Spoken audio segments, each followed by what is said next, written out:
Hello, আজকে আমরা capital গেইনের একটা অঙ্ক করব, যেখানে আমি লাস্ট দিন যেটা শিখেছিলাম যে এনহ্যান্সড কম্পেনসেশন ওকে সাবসিকুয়েন্টলি রিডিউসড, মানে যদি আমার কম্পেনসেশন ধরে নাও, প্রথমে তো আমি আহ, আচ্ছা বলে রাখি, যেটা প্রথমে কম্পেনসেশনে শিখছিলাম যে তোমাকে জমি যদি কম্পালসারিলি অ্যাকুইজিশন হয়ে যায়, মানে জোর জবরদস্তি সরকার তুলে নেয় তা তোমার একটা অ্যামাউন্ট দেয়, ধরো না 5 লাখ দিল। পরে তুমি কোর্টে কেস করলে তখন তোমাকে আরো 2 লাখ এক্সট্রা দেওয়া হলো, মানে তোমার টোটাল 7 লাখের কম্পেনসেশন হলো। পরে আবার কেস চলতে থাকলো, কোর্ট বললো না, 2 লাখ দেওয়া উচিত হয়নি, কোম্পানি তোমার থেকে সরকার তোমাদের 1 লাখ টাকা ফেরত নিয়ে নেবে। এই হচ্ছে গল্প। এখানে ওইটাই শেখাবে, রিডিউসড মানে পরে একবার বাড়ালো, প্রথমে এনহ্যান্স করা হলো, তারপর সাবসিকুয়েন্টলি রিডিউস। ঠিক আছে। আর পারচেজ আ হাউস ফর 1,25,000। আর কি করেছিল, আর একটা হাউস পারচেস করেছিল ক টাকা দিয়ে? 1,25,000 দিয়ে। কবে কিনেছিল? On June 12, 2009, which has been acquired by government. যেটা কি হয়েছে, গভর্নমেন্ট অ্যাকোয়ার করেছিল, জোর জবরদস্তি নিয়ে নিয়েছিল। On May 12, 2013। কবে নিয়েছিল? May 12, 2013। And paid compensation of 5,30,000 on August 12, 2013। মানে August 12, 2013 সে কম্পেনসেশন দিচ্ছিল কত? 5,30,000। গুড।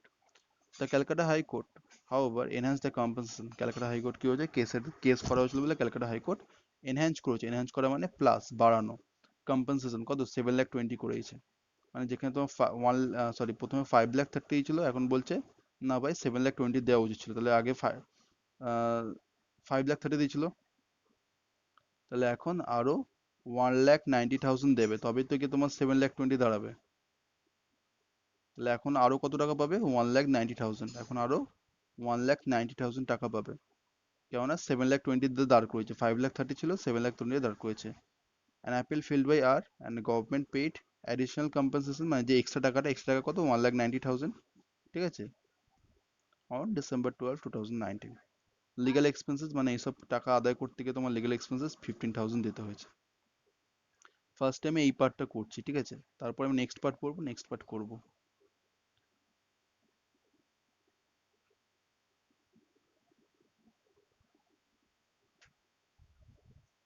দেখো, আমার সেল করে ক টাকা পেয়েছি? প্রথমে 5,30,000, 7,20,000 তো পরে পেয়েছিলাম। প্রথমে 5,30,000 পেয়েছিলাম। আচ্ছা, এটা কোন ইয়ারে সেল করেছিলাম? 2013।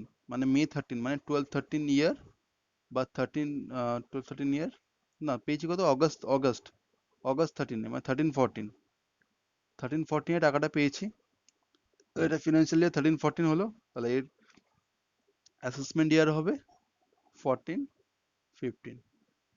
তাহলে এখানে লিখলাম অ্যাসেসমেন্ট ইয়ার 14-15, রেলিভেন্ট টু প্রিভিয়াস ইয়ার 13-14 হবে। ঠিক আছে, এটা আমি কনফার্ম হয়ে গেল। আচ্ছা, টাকাটা আমি প্রথমে, আমার 7,20,000 তো পরে গল্প হয়েছে, প্রথমে আমার কত হয়েছে? সেল প্রাইস 5,30,000, তো initial compensation 5,30,000। Bus. Purchase cost of acquisition কত? 1,25,000 অ্যাকুইজিশন ছিল, 1,25,000। কিনেছিলাম কবে? June 12, 2009, মানে 2009-10 ইয়ারে কিনেছিলাম। ঠিক আছে। আর সেল হচ্ছে কত? 2014-15, 2014-15-এ। সরি, 14-15 অ্যাসেসমেন্ট ইয়ার, 2013-14। 13-14 হচ্ছে ফিনান্সিয়াল ইয়ার। তা 2009-10-এ কিনেছিলাম, আর 2013-14 আমি এটা দেখে নিই। 2009-10-এর 148, আর 2013-14-এ 220। তাহলে 220/148 হবে।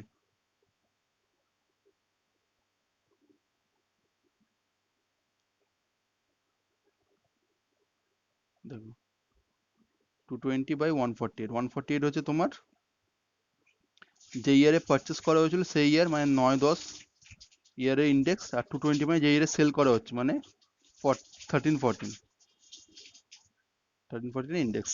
ঠিক আছে। তাহলে আমার এই ফিগারটা বেরোলো। তাহলে আমার সেল প্রাইস এটা, পারচেস প্রাইস এটা, লেস করলাম, আমার কি বেরোলো? Capital gain. আর long term capital gain, because কবে আমি 9-10-এ কিনেছিলাম, 14-15 সেল করছি, মোর দ্যান 3 ইয়ার হয়ে যাচ্ছে, আর ল্যান্ড অ্যান্ড বিল্ডিং, তো লং টার্ম ক্যাপিটাল গেন। এরপরে আমার কম্পেনসেশন বাড়ালো, বাড়িয়ে কবে দিয়ে হলো আমার টাকাটা, কম্পেনসেশনের টাকাটা? দেখো, কম্পেনসেশন বাড়ালো কত? 7,20,000 করে দিল, মানে 5,30,000 থেকে 7,20,000 করলো, মানে এক্সট্রা আমার 1,90,000 আমি এক্সট্রা টাকা পাবো, তাই তো। 7,20,000 করলো এখন, আগে দিয়েছিল 5,30,000, তাহলে আমাকে আর কত এক্সট্রা দেবে? 1,90,000। ঠিক আছে, ওকে। আচ্ছা, টাকাটা গভর্নমেন্ট পেইড দ্য অ্যাডিশনাল কম্পালসেশন, মানে টাকাটা কবে দিয়েছে? ডিসেম্বর 2019, মানে 1920 ফিনান্সিয়াল ইয়ার, সরি 1920 ফিনান্সিয়াল ইয়ারে টাকাটা দেওয়া হয়েছে। 1920 ফিনান্সিয়াল ইয়ারে আসছি, 1920 ফিনান্সিয়াল ইয়ার, FY 1920, তাহলে AY মানে অ্যাসেসমেন্ট ইয়ার কত হবে? 2021, 2021 হলো অ্যাসেসমেন্ট ইয়ার। পেয়েছি কত টাকা? 1,90,000। দেখো 7,20,000 দেওয়ার কথা, 5,30,000 অলরেডি দিয়ে ফেলেছে আগের বারেতেই, সেকেন্ড লটে আমাকে দেবে 1,90,000। Very good. আর এই পাওয়ার জন্য আমাকে মাথার ঘাম পায়ে ছড়ে কত টাকা খরচা করতে হয়েছিল? আর paid such 15,000 additional expense, legal expenses pay করেছে। এটা আমার লেস হয়, আগের অঙ্ক শিখেছিলাম, তো লিগাল এক্সপেন্সেস লেস হলো। তাহলে আমার দাঁড়ালো 1,75,000 আমার লং টার্ম ক্যাপিটাল গেন। এবার বলা হচ্ছে কি, এবার বাকি পার্টটা আসি অঙ্কের। বলা হচ্ছে কি, however the Supreme Court gave an order on May 25, 2021 reducing the compensation to 6,50,000, মানে আমাকে প্রথমে 5,30,000 দিল, তারপর আমাকে আবার 1,90,000 দিল, ইন টোটাল 7,20,000 পেমেন্ট হয়ে গেছে। এখন বলছে 7,20,000 না 6,50,000 হওয়ার কথা। তাহলে 7,20,000 আমি অলরেডি পেয়ে গেছি, বা সরকার বলছে না ভাই 6,50,000 হওয়ার কথা। তাহলে সরকারকে আমার ক টাকা ফেরত দিতে হবে? 70,000। লেস করে দেখো, 70,000 ফেরত দিতে হবে সরকারকে এখনো। ঠিক আছে, তো এটাই বলছে যে 6,50,000 নামিয়ে দিল, 7,20,000 থেকে 6,50,000 নামিয়ে দিল। আর ইনকার লিগাল এক্সপেন্সেস, আর এর জন্য ইনকার লিগাল এক্সপেন্সে 25,000 টাকা খরচা পড়লো। He refunded the excess amount compensation 70,000, যেটা এখনই বললাম। ঠিক আছে, অন জুন 2051। তো এটা যাই হোক, রিডিউস জবই হোক, ঠিক আছে, আমাদের সবসময় যে ইয়ারে ইনহ্যান্স করা হয়েছিল সেই ইয়ারের বেসিসে করতে হবে।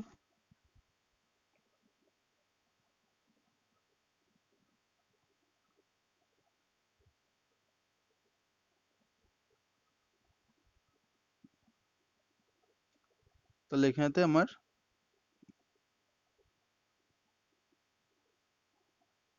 Additional compensation, excess compensation, primary fixed rate determined by the Supreme Court. ঠিক আছে, তাহলে আবার রিঅ্যাসেসমেন্ট করা হবে। রিঅ্যাসেসমেন্ট করা হলে সিম্পল একটা ভেবে দেখো, এরা এইভাবে করেছে, আমি একটু অন্যভাবে করি ব্যাকওয়ার্ড। ঠিক আছে, তারপর এইভাবেও আসবো, দেখিয়ে দেবো। তো বোঝা যাচ্ছে কি, যে আমার 7,20,000 পেয়েছি আমি, আর 6,50,000 আমার এখন বলছে। ঠিক আছে, 720, 6,50,000 এখন বলছে, তো সেখানে আমার এক্সট্রা 70,000 আমার ফেরত দিতে হবে। তো তাহলে রিঅ্যাসেসমেন্ট করা যাক। আচ্ছা, আমি নর্মালি করি। তো দেখো,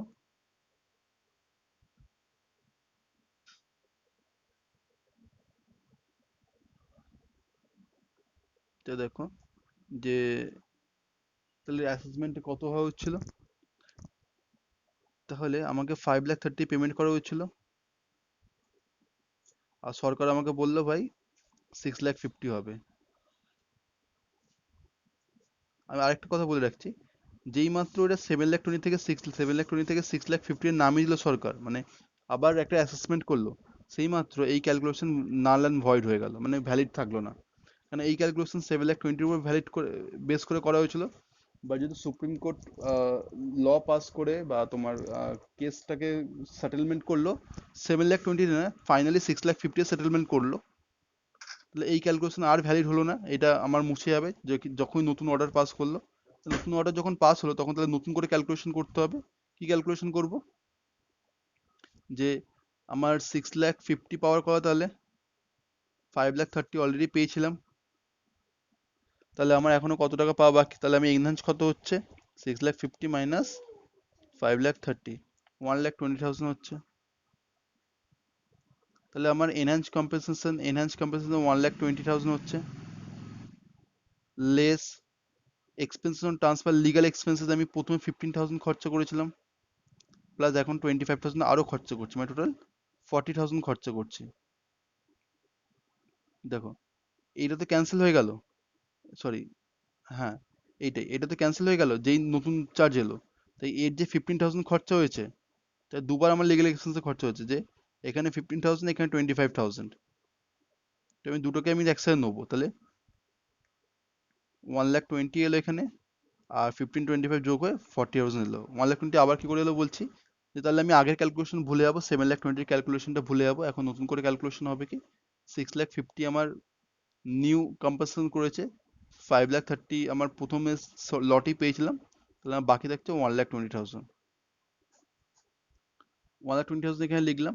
আর লিগাল এক্সপেন্সেস প্রথম কেসের জন্য 15,000 খরচা হয়েছে, দ্বিতীয় কেসের জন্য 25,000 খরচা হয়েছে, বাট দুটোই খরচা হয়েছে, তাই যোগ করে 40,000 এখানে বসলো। তাহলে আমার লেস হয়ে গেলে লং টার্ম ক্যাপিটাল গেন কত পড়লো, 80,000। ব্যাস, এখানে অঙ্ক শেষ।